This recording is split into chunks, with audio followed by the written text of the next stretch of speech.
नमस्कार, trending stocks की हमारी खास पेशकश में आपका बहुत बहुत स्वागत है। मैं हूं आपके साथ संदीप ग्रोवर और आज जो शेयर ट्रेंड कर रहा है, फोकस में है, वो है पेटीएम। इनफैक्ट 2 दिन से हम देख रहे हैं कि शेयर में जबरदस्त एक्शन देखने को मिला है। 2 दिन में शेयर करीब 16% के आसपास उछल चुका है। क्या वजह है इस तेजी की और इस तेजी के बाद अब क्या करना चाहिए, क्योंकि काफी लंबे समय के बाद हमने देखा है कि पेटीएम में इतना बड़ा उछाल देखने को मिला, एक डिसाइसिव मूव देखने को मिला है। चलिए तो आपको बताते हैं पहले कितना बड़ा मूव आया है और उसके साथ साथ अब इसमें करना क्या है और उसके कारण भी आपको बताएंगे।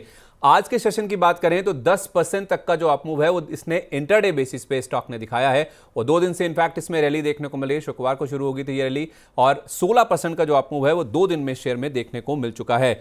इनफैक्ट जो आज की रैली बनी है, इस शेयर ने जो हाई बनाया है आज का वो 480 रुपए के आसपास का है और 5 महीने की ऊंचाई पर पहुंच गया है, क्योंकि 479 रुपए 90 पैसे टू बी प्रिसाइज इसका इंटरडे हाई है, जो कि इसने 8 फरवरी 2024 के बाद छुआ है। अगर आप 8 फरवरी 2024 की बात करें तो इस शेयर में 500 रुपए के ऊपर के लेवल्स भी देखने को मिले थे। जो इंटरडे ऊंचाई थी वो 524 रुपए के आसपास की थी।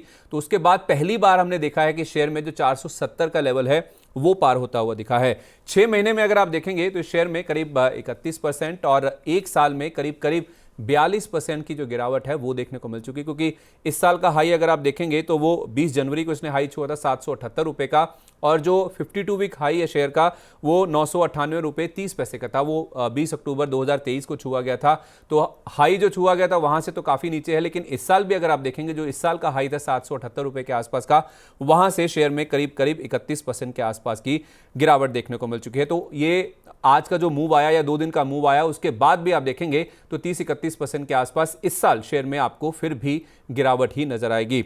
आज क्यों भागा या 2 दिन से इसमें क्यों इतना ज्यादा अपमूव देखने को मिल रहा है, उसकी वजह समझने की कोशिश करते हैं। वैसे तो मार्केट में कई सारे रीजंस फ्लोट हो रहे हैं, जिसमें इनके बिकने की बातचीत भी चल रही है। जियो का नाम तो पहले भी आ चुका है कि वो इनको एक्वायर कर सकते हैं, लेकिन उसकी अभी तक कोई औपचारिक ऐलान नहीं हुआ है, कोई पुष्टि नहीं देखने को मिली। लेकिन हाँ, जिसकी औपचारिक पुष्टि हुई है या तो फिर जो खबरें हमारे सामने हैं वो आपके सामने जरूर रखने की कोशिश करते हैं। दरअसल इनके जो फाउंडर हैं विजय शेखर शर्मा जी, उनका बयान आया है जिसके बाद से हमने देखा है कि शेयर में एक रिन्यूड बाइंग इंटरेस्ट देखने को मिला है।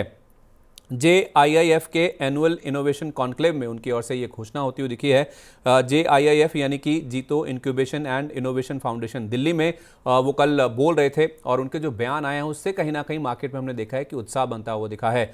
उनका ये कहना था कि जनवरी में जो RBI का फैसला आया था जिसमें पेटीएम पेमेंट्स बैंक पर रोक लगा दी गई थी, कई सारे कड़े फैसले लिए गए थे RBI की ओर से, वहां से कंपनी ने अपना सबक सीख लिया, यानी कि अपना जो लेसन है वो कंपनी ने लर्न कर लिया है, ऐसा उनकी ओर से बयान आता हुआ दिखा है। उनका ये भी कहना है कि जो जिम्मेदारियां हमारे ऊपर हैं उनको हम डिफरेंटली अदा कर सकते थे, अलग तरीके से उनको संभाल सकते थे, लेकिन कंपनी ऐसा नहीं कर पाई। तो उनका जो बयान है उसमें ये साफ तौर पे नज़र आ रहा है कि वो अपनी जो जिम्मेदारियां हैं उनको बेहतर तरीके से हैंडल कर सकते थे, अच्छे कदम उठा सकते थे, जिसको लेकर शायद अब वो थोड़ा सा रिग्रेट करते हुए भी नजर आ रहे हैं। लेकिन उन्हें माना है, इस चीज़ को कबूल किया है कि हाँ उनसे गलती हुई है और लिस्टिंग के बाद कंपनी में जिम्मेदारी, मैच्योरिटी की जो भावना है वो आती है। जब लिस्टिंग हुई है तो उसके बाद से, क्योंकि पब्लिक लिस्टेड कंपनी की काफ़ी सारी दायित्व होते हैं जो कि उनको निभाने होते हैं, और उनका ये मानना है कि लिस्टिंग होने के बाद एक प्रोसेस था, एक दौर से कंपनी गुजरी है जिसमें ये मैच्योर हो रहे थे, पूरी तरह से प्रॉफिटेबल होने के ऊपर फोकस था और उसके साथ साथ कंपनी का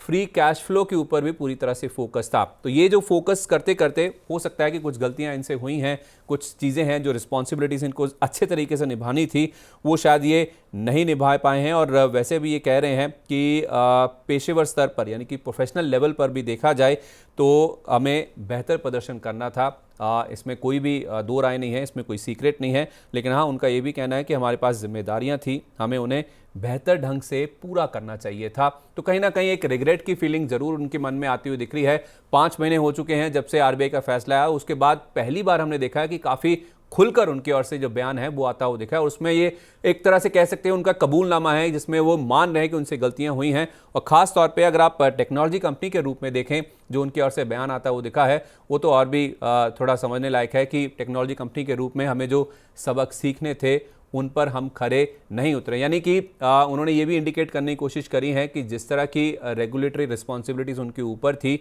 या उनको निभानी थी वो शायद नहीं निभा पाए हैं, लेकिन हाँ, अब उन्होंने अपना लेसन लर्न कर लिया है। अब वो इस तरफ बढ़ेंगे कि जो रेगुलेटरी रिक्वायरमेंट्स हैं उनको वो पूरा करते हुए चलें।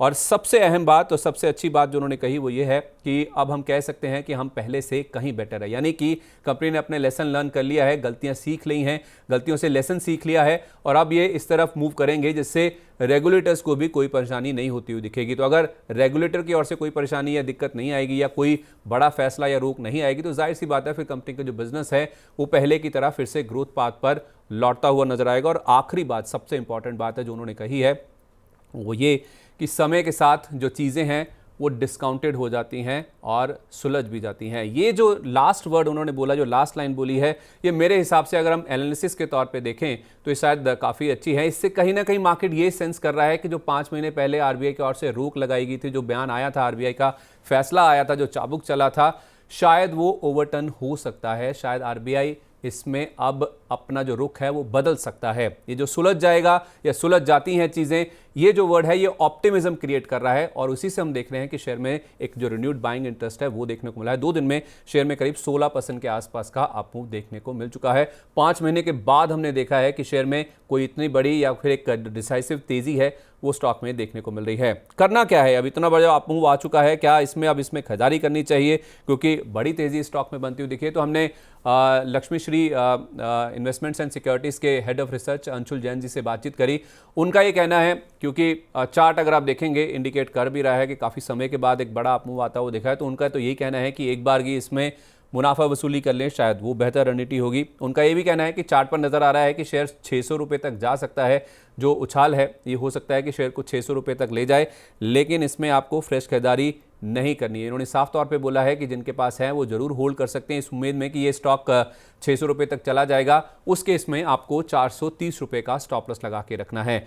तो ध्यान रहे कि जो अपमूव आया है उसमें जिनके पास है उनके लिए रिस्पाइट है, वो हो सकता है अपमूव 600 रुपये तक भी लेके जाए स्टॉक को, लेकिन आपको फ्रेश खरीदारी नहीं करनी है। जिनके पास है अगर उनको होल्ड करना है, अगर वो प्रॉफिट बुक नहीं करते हैं तो 430 रुपये का स्टॉप लॉस लगाना ना भूलें। ये लेवल आपको ज़रूर ध्यान में रखना चाहिए और इसको आपको स्टॉप लॉस के तौर पे मेंटेन करना चाहिए। तो ये तो बात हुई पेटीएम की, जिस वजह से इसमें तेज़ी बनती हुई दिखी है। ऐसे तमाम स्टॉक्स या ऐसे बजिंग स्टॉक्स या फिर ऐसे ट्रेंडिंग स्टॉक्स जिनमें काफ़ी ज़्यादा एक्शन बन रहा है उस पर हमारी कवरेज लगातार जारी है और ऐसे ही स्टॉक्स जो हैं आपके लिए लगातार लाते रहेंगे। तब तक नमस्कार।